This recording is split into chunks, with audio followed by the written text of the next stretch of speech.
Thank you, Todd. Next person I just met today, but it's going to be a joy for you guys to listen to.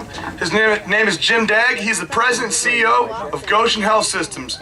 With over 36 years of healthcare experience and 27 years as CEO, Jim is no stranger to the healthcare field.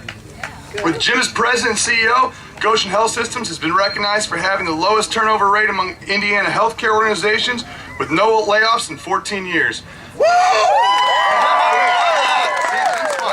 Personally, Jim has been honored as a national speaker and seminar presenter for the American College of Healthcare Executives, the CEO Circle Forum, ACHE, and the International Quality Productivity Center, Lean Six Sigma Improvement Conference, and ACHE faculty for several subjects. He has also let me know he's a Red Cross volunteer who has worked during the Hurricane Katrina, Rita, and Ike. He wants a special note on that he is also a golfer, and he is a hack golfer. Jim Dague from Goshen Health Systems.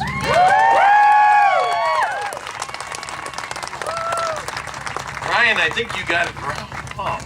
You said that the VIPs were on the other side of the street. I think they're on this side of the street. I want to echo that we need healthcare reform. I also want to echo that I have respect for the president for putting himself out there for those policies. But Mr. President, I don't want a healthcare system that reflects what you said. Why don't you just take the pain pills and not have the procedure?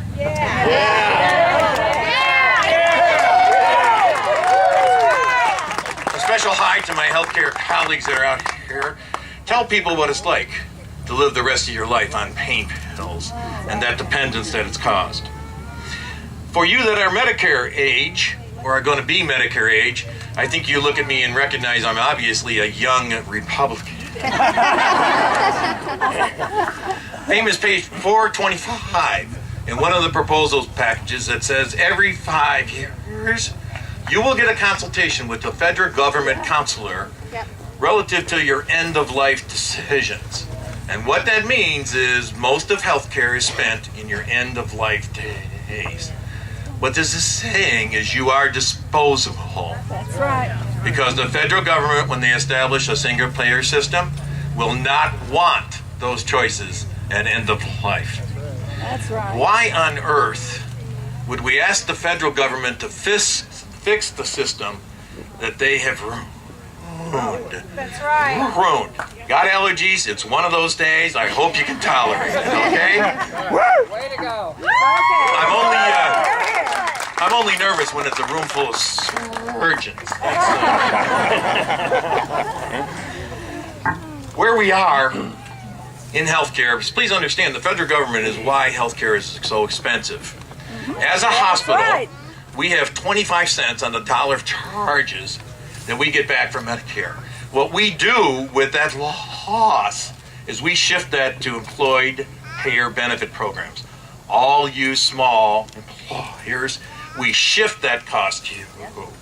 The way this system is designed, you will not be able to keep pace with the federal government's benefit package.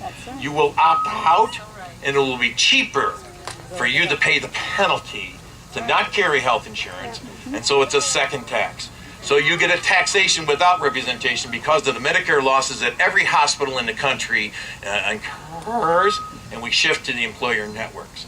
You'll get a second tax because you won't be able to offer a competitive benefit package. You will opt out and pay the tax that is in the legislation. And still we'll have a single payer system. What's going to happen with a single payer system is hospitals will go out of business across the country on a wholesale basis. That's right. Yep. That's right. I'm very proud of the colleagues I get to work with at Goshen Health System. We haven't had a quality score below 90 percentile since 06. Our patient satisfaction hovers at 95th percentile. We are the only magnet hospital in the region, and that's the highest award you can get for the quality of care that's given in your nursing areas. And what we do for nursing, we do for everybody.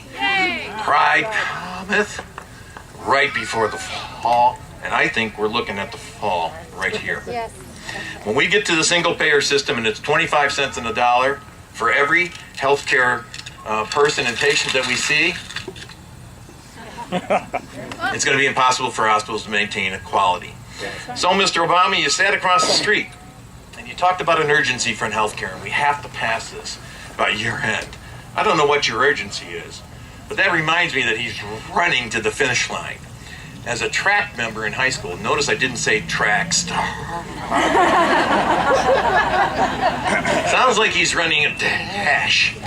So let's come up with some ideas and offer some options for the president to seriously consider, rather than not reading the bill, signing it into healthcare because he has an inflated sense of urgency. I appreciate you all being here. We're expressing our freedom of speech today before it may be curtailed in every arena.